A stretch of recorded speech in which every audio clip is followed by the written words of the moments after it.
Are you scrolling through your TV wondering what climate change is? Are there tons of different news outlets saying tons of different things?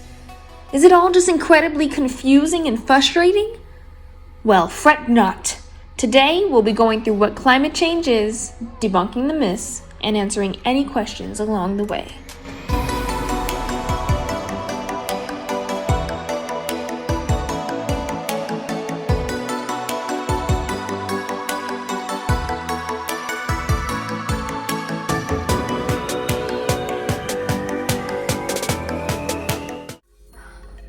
Okay, Ariana, what is climate change? Climate change, by definition, is the change in global or regional climate patterns. However, we're not just talking about season to season. These types of climate patterns are a change in climate regularity over large spans of time. So instead of just having a cold summer or a warm winter, it feels more like a slight differences in the average of an overall year or even within decades. Climate change is normally very slight when we talk about global temperatures, but normally very drastic when we talk about how it affects our environment. But don't freak out just yet, we'll get into that a little bit later. First, let's dive into the history of climate. Oh wait, I've heard this other term, Ariana, global warming? What's the difference between climate change and global warming? Great question, Ariana. The answer? Nothing. There's no separate definition for global warming and climate change. We could say that global warming is the broader term and climate change talks about the effects of this phenomenon, but we're essentially talking about the same phenomenon. What happened was when we first termed this phenomenon, we named it global warming. But unfortunately, the mass general public didn't really see why this was a problem. They only thought that the effects would be the earth would get warmer and they could deal with a little heat. So we had to re-term the effects of global warming climate change because it goes way beyond just that. But essentially, when we talk about one, we're talking about the other. So, on to the history lesson. Climate change goes all the way back to the Industrial Revolution.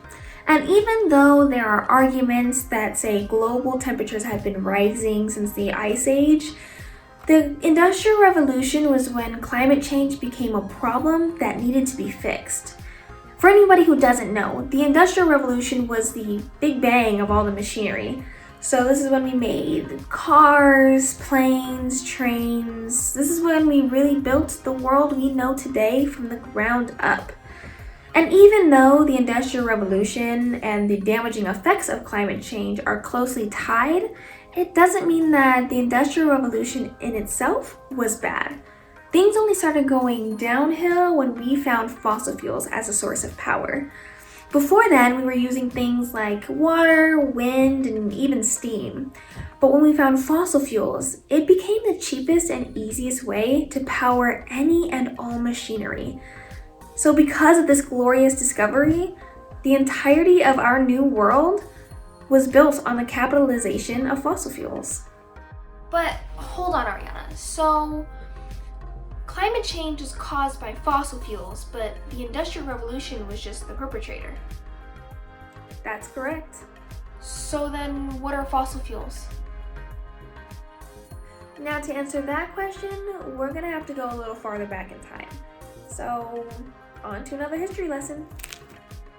All the way back when giant lizards were a thing, there was a carbon-rich environment that had the same cycle that we do now. Plants would intake that carbon and energy from the sun and store it.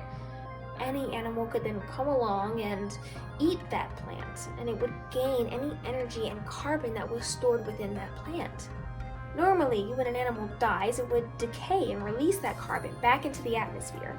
However, if any organic material, meaning plants or animals, were in the right environment at the right time, they could be made into fossil fuels. That right environment would have to be an oxygen-free one in order to prevent the proper decay. In order for coal to be made, vegetation would die and turn into peat. As that peat gets pushed down and buried, it gets compressed. And then as that compression pushes it farther under the Earth's crust, heat is added to that immense pressure. And after millions of years of this process, vegetation is then turned into coal. For natural gas and oil, the same process of compression and heat takes place, except this process takes place in the ocean and in swamp areas. The organic material compressed here are normally aquatic plants and animals. So all in all, fossil fuels are natural gas, oil, and coal that was formed from the compression and heating of organic materials over the span of millions of years. So even though the beginning of these processes are happening as we speak, aka the organic materials being compressed, these materials wouldn't be ready for use until millions of years from now. And that's why this power source is called non-renewable resources, because they wouldn't be available for use in any reasonable amount of time. So if we come back into the modern age, we now take those fossil fuels and burn them for use. However, when we burn those fossil fuels, we re-release that trapped carbon. And this is bad because the carbon is also known as a greenhouse gas. And greenhouse gases are the very culprit of climate change itself. They are the reason that the Earth is warming and that the climate patterns change. A few examples of these greenhouse gases are, of course, carbon dioxide, which is that same carbon that's trapped in organic material, and methane. But Ariana, it was already in the atmosphere before. What's wrong with putting them back? Well, the only problem is the rate at which we put CO2 back into the atmosphere. As of right now, for the past century, we've been putting CO2 in the atmosphere too quickly for our environment to cope with. This means that even though we have systems like the ocean and forests that are taking in CO2, there's too much CO2 being put out at one time for our environment to keep up with. So let's use an analogy here.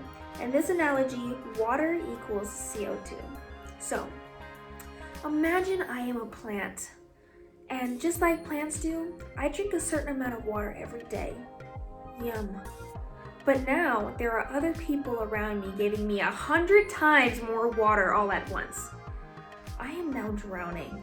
I'm drowning in all the water all around me without being able to drink it. We are continuously drowning our ecosystems in CO2 and expecting them to cope in a matter of years, which is incredibly unreasonable. This drowning effect has many different side effects that we're already experiencing today. Let's take a look at a few. Droughts are also a major effect of climate change. This is because greenhouse gases that are released into the atmosphere make that atmosphere warmer and causes more evaporation everywhere, all the way from the sky to the land itself.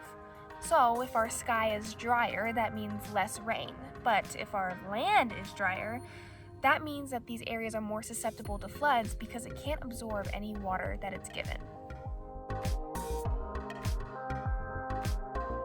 If we take a look at our farms where our food is grown and take into consideration our drowning effect, we start to see some major problems. As our food grows, it produces its own kind of junk food because it's not getting what it needs to properly grow, aka it's drowning in CO2. High CO2 levels in the air are beginning to make our organic foods less nutritious, which will lead to a lot of malnourished people and more expensive and scarce food. If you haven't heard, ocean acidification is the slow rise in the ocean's natural pH.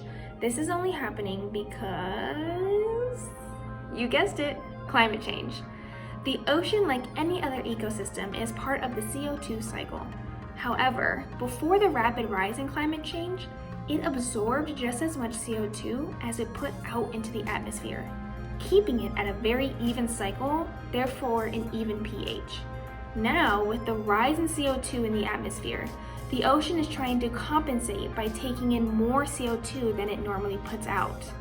As it takes in more CO2, the ocean begins to acidify. Why is this important? Much of marine life, both plants and animals, are all being affected right now by the slight acidification happening already. For example, shelled animals are losing their shells due to the shells disintegrating from the increased acid. One aspect this may be important for is food supply. Mass majority of the world relies on shelled fish for food. If their shells are disintegrating, they have two options: naturally evolve to become smaller so that they can give more energy to their shell's health, or they die. So either we have smaller sea animals, which means less meat, or they die, and that means we have no meat.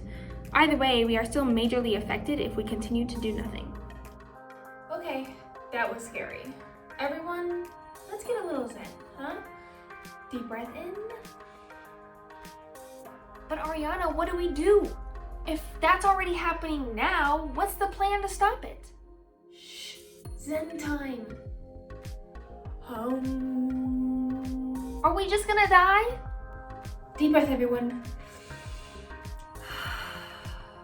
Actually, you know what? Let's ask the pendulum, yeah? All right. Here we go. Are we gonna die? Now, climate change is going to be one of the most difficult problems we've ever faced. Firstly, because we must face it as a globe. Climate change isn't something that only affects certain countries, and it certainly doesn't see a divide among people, policies, or borders. No one, and I mean no one, can get left behind in this pursuit. Secondly, this is an exponential problem, meaning that even if we take big steps towards the solution, we won't see any progress until we have met the solution to its bitter end. And until that happens, it will only grow exponentially worse. That alone can really make this a tough problem to solve. Normally, when you have a problem and if you take certain steps, you start to see the progress along the way. It will be the exact opposite for this case. We won't be seeing any signs of progress until we have finished the solution to its fullest. Now that I've delivered the bad news, let's talk about some good things. The plan to fix this exponential problem has two main steps. Stop all carbon emissions and then begin carbon sequestration. You heard me right. We need to stop all carbon emissions. Not reduce by half and plant some trees. We need to stop all carbon emissions, okay? Because the second step is carbon sequestration, and this is the act of removing carbon from the air. So we can't continue to put out carbon into the atmosphere while trying to take it out. Here's a quick analogy to kind of put it in perspective. Quick disclaimer, this is not my analogy. It's from the 100% Solution, one of my favorite climate books, and I'll be referencing it a lot throughout our time together. But here's a quick analogy. So let's say all life on Earth is on this bus, and this bus is driving towards the edge of a cliff. And the edge of this cliff is somewhere we wouldn't want to be if we continue to ignore climate change. So, right now, as we are doing basically nothing, we have our foot on the gas pedal, all the way down, pedal to the metal, okay? If we reduce emissions, we are lightening the pressure on the gas pedal. So we're still accelerating, but not as much as we were before. If we stop all carbon emissions, we're taking our foot off the gas pedal, but we're still coasting. We're not accelerating, we're just coasting. But once we begin carbon sequestration, we're starting to put our foot on the brake. Now, how much pressure we put on the brake depends on how much carbon we're taking out of the atmosphere each year.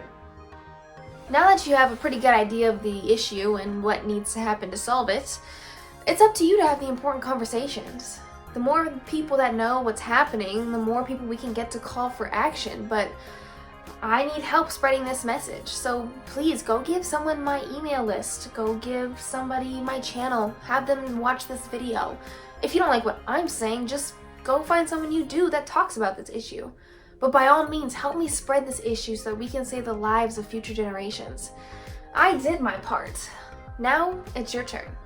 And lastly, thank you so much for making it to the end of this video. I appreciate all of your support, and please don't forget to subscribe or sign up on my email list. And most importantly, don't forget to leave comments and questions down below. Thank you so much again, and I will see you soon. Sincerely, Ari.